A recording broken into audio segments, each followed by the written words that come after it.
Good day everyone. Today our group will present our IBG216 Lab 3 report entitled Introduction of Bioreactor Operation. This experiment focused on the setup, operation and monitoring of a 2-liter stir-tank bioreactor.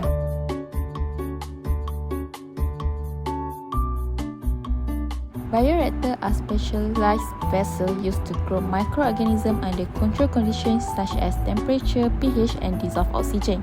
In this experiment, we use a 2-liter stir-tank bioreactor with Saccharomyces cerevisiae in YPEG medium to study microbial growth, glucose consumption, and ethanol production during fermentation. The objective of this experiment are to understand the function of bioreactor component, learn the setup and the sterilization procedures, and monitor the growth of Saccharomyces cerevisiae during fermentation.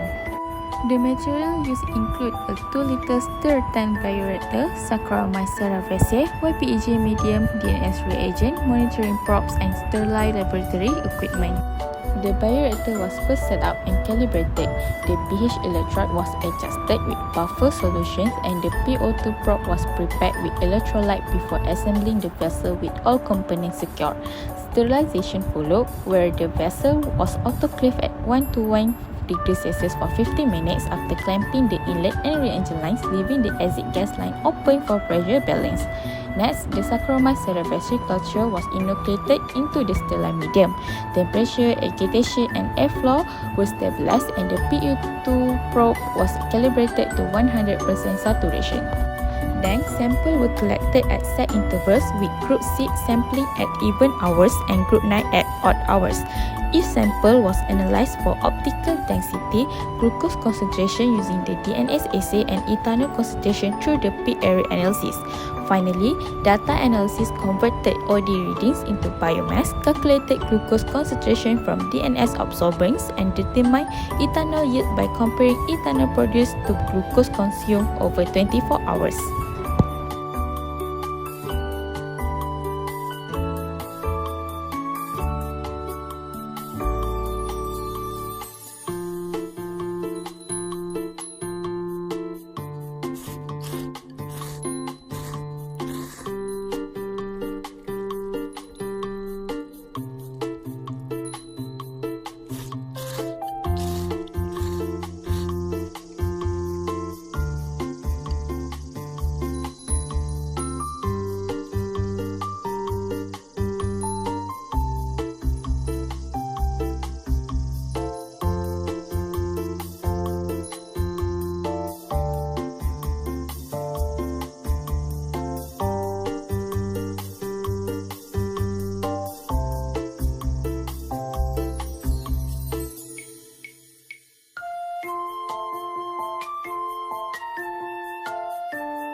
The results show the biomass concentration measured over a 24-hour period.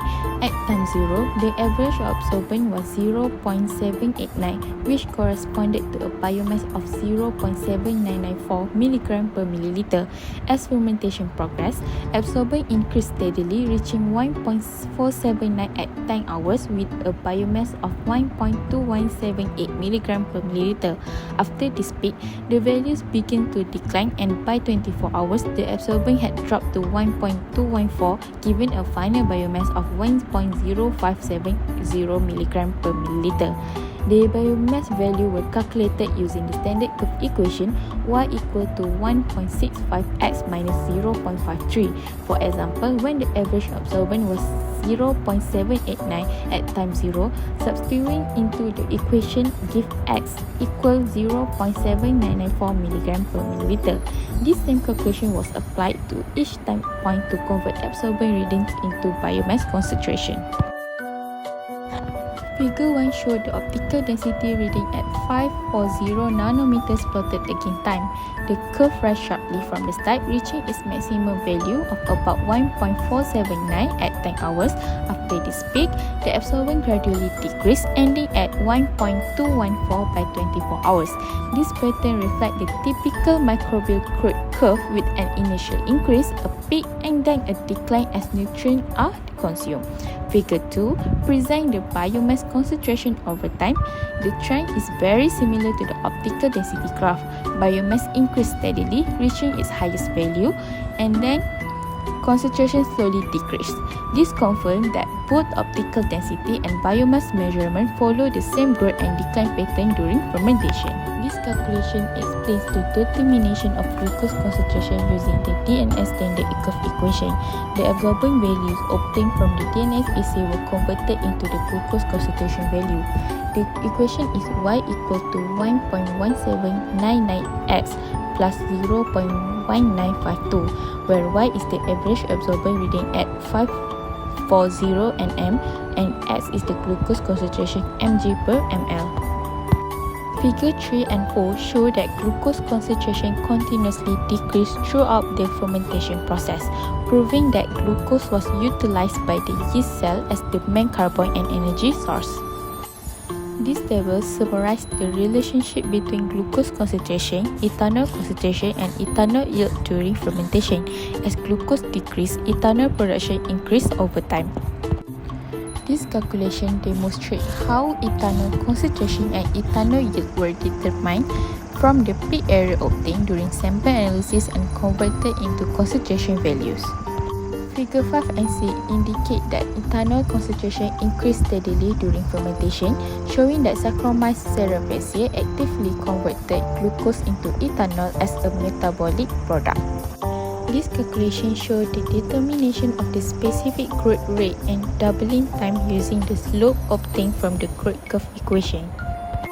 This calculation shows the determination of total biomass concentration over time by converting absorbent reading using a standard curve equation, which is y equal to 1.65x minus 0.53, where y is the average absorbent reading at 540 nm and s is the biomass mg per ml. Figure 7 is the graph of absorbent at 540 nm against time, and figure 8 is the graph of biomass concentration against time. This calculation explains the conversion of absorbance reading into glucose concentration for group 9 using the DNS standard curve equation. Figure 9 shows the graph of absorbing at 540 nm against time for DNS, and the figure 10 is the graph of glucose concentration against time for DNS. This table presents the ethanol concentration and ethanol yield data. This calculation demonstrates the determination of ethanol concentration and yield based on the peak area and glucose concentration value obtained from the experiment. Figure 11 shows the graph of peak area against ethanol concentration, and Figure 12 shows the graph of ethanol concentration against time. This calculation shows how to find doubling time using the formula of doubling time equal to ln 2 over specific growth rate. From the graph, we know that the equation is y equal to 0.068 x plus 0.768, where the slope indicates the specific growth rate. Next, I will explain the discussion for both Group 6 and Group 9 fermentation data. For Group 6, the fermentation profile show a normal microbial growth pattern for Saccharomyces cerevisiae. The biomass concentration increased from 0.7994 milligrams per millimeter and reached its highest value at the 10th hour, showing that the yeast cell entered the exponential growth phase successfully. After that, the biomass gradually decreased by the 24-hour, indicating that the culture had entered the dead phase due to nutrient depletion, especially glucose. During the fermentation process, glucose concentration continuously decreased while ethanol production increased, proving that glucose was converted into ethanol by the yeast cell. However, the final ethanol yield may have been affected by small experimental errors during the DNA assay or absorbent measurement. In comparison, Group 9 showed a more unstable growth trend. The biomass concentration increased at first but suddenly dropped at the 9th hour, which is unusual in a normal fermentation process. The fluctuation was likely caused by technical or sampling errors, such as improper sample collection or inconsistent mixing in the bioreactor. Despite that fluctuation, the culture recovered and reached a higher biomass peak at the 19th hours, showing that the environmental condition in the bioreactor still supported the microbial growth. Overall, the result from both groups demonstrate the relationship between biomass growth, glucose consumption, and ethanol production during fermentation. Lastly, when comparing both experimental runs, Group 6 show more stable and consistent data compared to Group 9. The growth pattern for Group C was clearer and followed the normal microbial growth curve more closely from the exponential phase until the death phase. In contrast, Group 9 show more fluctuations in biomass concentration, which make the growth trend less consistent. However, Group 9 still achieved a higher overall biomass concentration, which may suggest that the bioreactor conditions such as oxygen transfer or temperature control were more favorable for yeast growth. The differences between the two groups highlight the importance of proper sampling technique and accurate analytical method during fermentation experiment. In conclusion, this laboratory session successfully demonstrated the basic operation of 2-liter stir-time bioreactor and the fermentation process of Saccharomyces cerevisiae. For Group 6, the data showed a clear and stable microbial growth curve with the biomass concentration reaching its peak at 1.2176 mg per milliliter after 10 hours before gradually decreasing due to nutrient depletion. Meanwhile, Group 9 achieved a higher biomass concentration of 1.479 mg per milliliter at 90 hours, although the data show more fluctuation and inconsistent during sampling.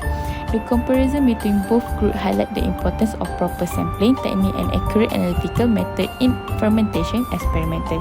Even though the main objective of the experiment, such as probe calibration, vessel sterilization, and calculation of growth parameter, were successfully achieved, some experimental errors were still observed, including unusual internal yield values and unstable biomass reading. Overall, the experimental provide a valuable hands-on experience in controlling and monitoring a fermentation process using a bioreactor. It also helps us understand the importance of maintaining accurate procedures to obtain reliable results in bioprocessing and industrial fermentation application.